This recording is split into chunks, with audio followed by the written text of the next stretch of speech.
Hello दोस्तों, शिक्षा सागर संस्कृत में आप सभी संस्कृत प्रेमियों का बहुत बहुत अभिनंदन।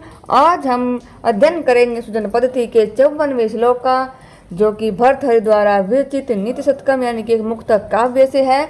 चलिए शुरू करते हैं। श्लोक है क्लेशलाघ्या त्यागा शिरसि गुरुपद परिणीता, मुखे सत्यवाणी विजयी भुजौ वीर्यम अतुलम।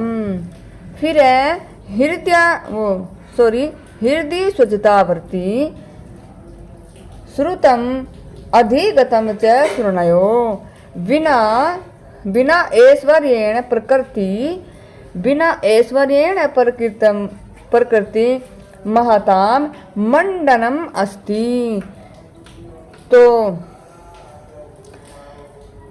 ये महापुरुषों के स्वाभाविक जो है अलंकरण है।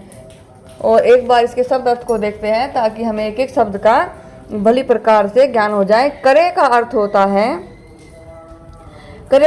है हाथ, श्लाघ्य का अर्थ होता है प्रशंसनीय दान, यानी कि हाथ से क्या हुआ दान।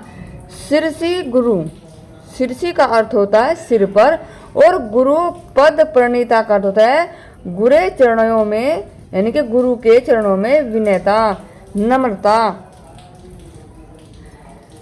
मुखे सत्यवाणी, मुखे का अर्थ होता है मुख में, और सत्यवाणी का तो सत्य बोलना। फिर है भुजौ का अर्थ होता है दोनों भुजाओं में। अतुल्य वीर्यम माने अपार शक्ति, अतुल्य वीर्यम का होता है अपार शक्ति। हृदय माने हृदय में। स्वच्छवर्ती का अर्थ होता है पवित्र आचरण। और शरणयो यानी कि दोनों कानों में।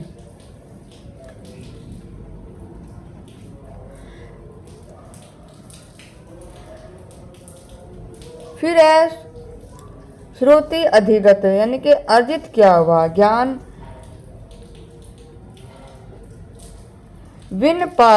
बिना ऐश्वर्य माने बिना किसके, ऐश्वर्य के, बिना अर्पित किए हुए।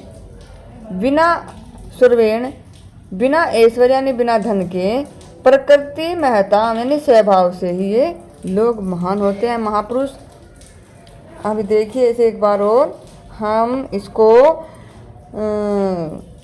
अन्वय के अनुसार इसका अर्थ करेंगे।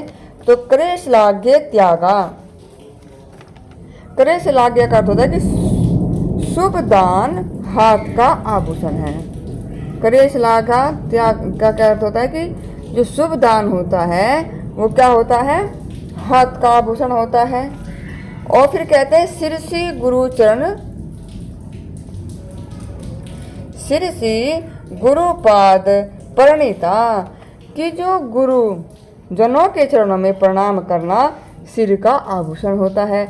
गुरु के चरणों में सिर झुकाना क्या होता है, सिर का आभूषण होता है।